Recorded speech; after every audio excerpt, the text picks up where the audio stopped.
So today we're going to do The 7 Silly Eaters by Marla Frazee. It was one of my favorite books when I was little, and I got it for my best baby friend, and they're letting me borrow it because I'm out of books. The 7 Silly Eaters. Not so long ago, they say, a mother lived, just like today. Mrs. Peters was her name. Her little boy was named the same. Now Peter was the perfect son in every way, except for one. Look, she's playing the cello, and she's got her little baby. When Peter was just 1 year old, he did not like his milk served cold. He did not like his milk served hot. He liked it warm, and he would not drink it if he was not sure it was the proper temperature. Oh, do some of you like your bottles warmed up? But Mrs. Peters did not mind. She was a mother, sweet and kind.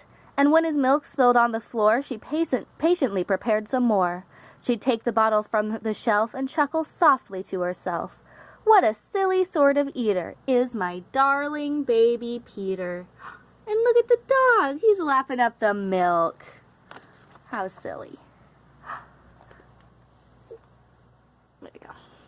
When Peter had not yet turned 2, another baby, sweet and new, was born. Dear Lucy, small and fair, with big blue eyes and curly hair. But long before this child was grown, she had opinions of her own, of what she'd eat and what she'd not. She hated milk, both cold and hot, and warm was worst of all. Instead, whenever Lucy dear was fed, she bellowed for pink lemonade. Not from a can, oh no. Homemade. I love lemonade, but not for every meal. Oh, and look at that. He's got an inner tube while he's swimming in the water with his papa. But Mrs. Peters did not mind. She squeezed each lemon to its rind. While mopping milk up from the floor and patiently preparing more, she'd take the lemons from the shelf and giggle softly to herself. What a silly pair of eaters are Lucy dear and Peter Peters. They got a little pool, and they get to drink their milk and lemonade in the pool. Ooh. Get the glare off. Well, okay. Now Lucy grew and Peter grew, till he was 3 and she was 2. And who was 1? Why, little Jack, with eyes so brown and hair so black, a happy baby, never cross, but all he'd eat was applesauce. Peeling apples by the pound, Mrs. Peters faintly frowned. She'd take the apples from her shelf and murmur weakly to herself, what a silly bunch of eaters are Lucy, Jack, and Peter Peters. And look at that. Lucy's got a pink crown on and a cat on her lap. And her brother Peter, who's 3 now, is pulling her in the wagon, the red wagon, and he's got a yellow crown. It kind of makes me think of the Wild Things. Max's crown. Speaking of Max, here's a Mac. Peter, Lucy, and young Jack had another brother, Mac. Mac was charming, round and plump, but if his oatmeal had a lump, Mac would dump it on the cat. Mrs. Peters hated that. Look, he's dumping lumpy oatmeal on the cat. Well, the dog eats from his bowl. And Mrs. Peters is like, wait, stop. But since she loved her children 4, she'd strain the oatmeal 2 times more. She'd take it from the pantry shelf and mumble sadly to herself, what a foolish group of eaters are all my precious little Peters. Let's see, we've got Mac is crawling and play with the animals, and Peter's going potty. Oh, it looks like Jack is bringing snowballs inside the house. What is he gonna, does he plan to throw those around inside? And Lucy's throwing a bit of a tantrum there. Okay. Before another year was through, who came along? Why, Mary Lou. She was a darling, sweet and bright, and had a healthy appetite. That is, as long as she was fed soft and squishy homemade bread. I can't argue with that. Poor Mrs. Peters got no rest, but still she did her very best. She'd take the flour from the shelf and mutter feebly to herself, what a fussy bunch of eaters are all my lovely little Peters. Oh, look at that. Their cat had some kittens. And Mac has his teddy bear. Peter's getting older and he's reading a book. Lucy, maybe she was sick because she had all the tissues. There's Mary Lou, who only eats the bread. And Jack is up there with the dog. Looks like he's drawing a picture. A year rolled by, the children grew. They really are a splendid crew, sighed Mrs. Peters, pinning pins and diapering her brand new twins. Little sisters, quick and smart, impossible to tell apart. But Flo liked poached eggs, Fran liked fried. If she mixed them up, they cried. Tired to the very bone, Mrs. Peters groaned a groan. She'd take the eggs down from the shelf and whisper weakly to herself, "What persnickety young eaters are all my 7 little Peters." Look, Lucy's playing with some dolls. Oh, Mac's letting the cat, now, instead of the dog, eat out of his oatmeal. We've got Peter. Yeah, it's Peter again. And he's reading a book. What does it say? I don't know. Mary is magnificent. Look, the dad's bringing in more apples with the dog. Mary Lou's eating her bread. They're crawling away while she's trying to diaper them up, and Jack's hanging from the door. Now time went by as time will do, and as it passed, the children grew.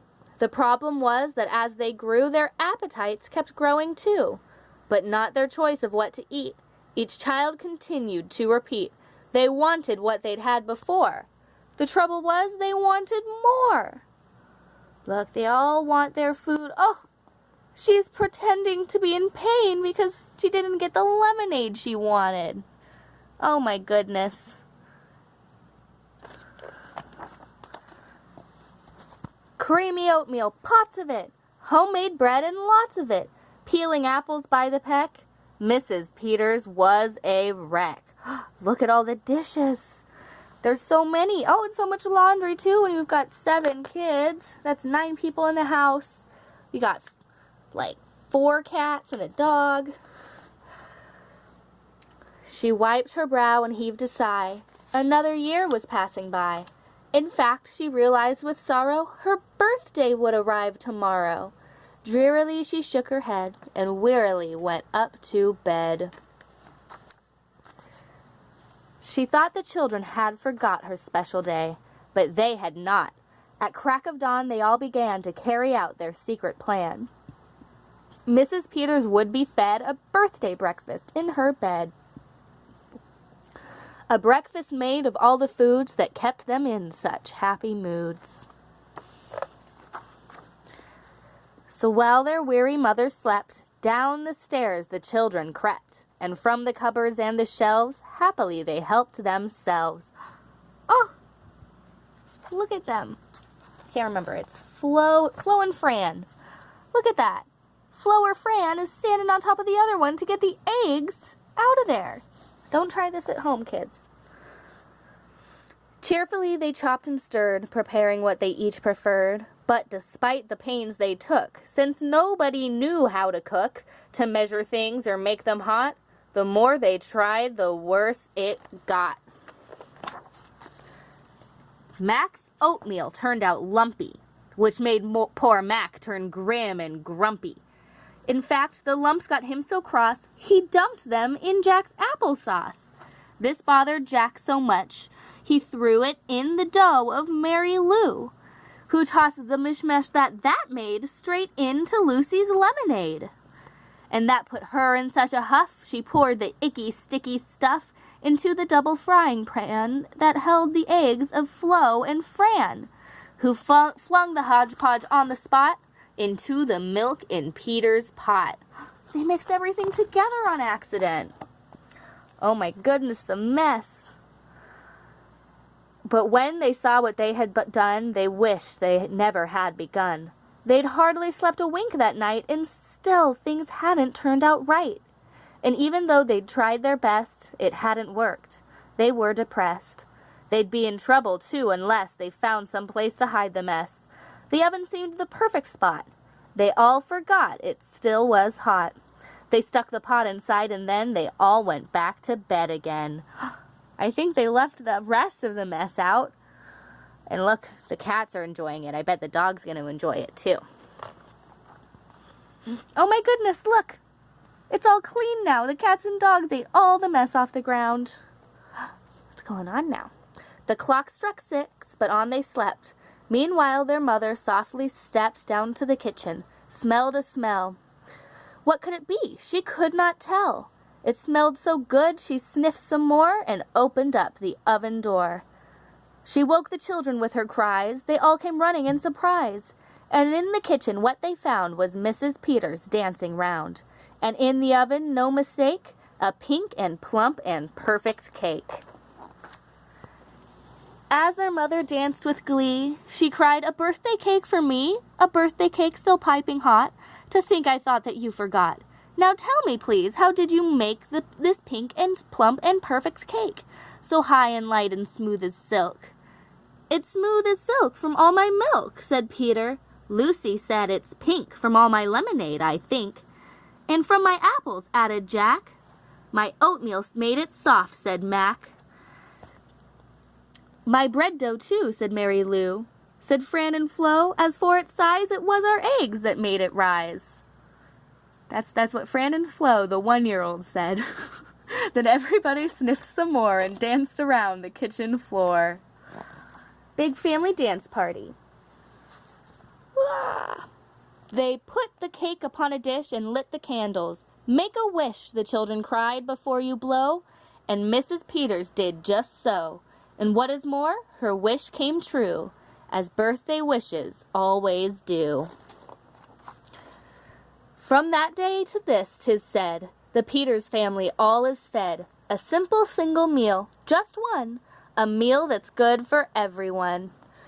A meal on which they all agree, made from their secret recipe. They all take turns in mixing it. They all take turns in fixing it. It's thick to beat and quick to bake. It's fine to eat and fun to make. It's Mrs. Peters' birthday cake. Yummy. And now she doesn't have to do all the work herself either. Look, they all help her out in the kitchen, and they're helping clean up the spills now. Oh, they are such good helpers. And she gets to sit and play the cello again. And look, the dad's helping too. He was helping entertain the kids and some of the other ones, though. And look, there's the picture of their family. How sweet. Okay, have a good rest of your day, guys. So I'm going to press the stop button.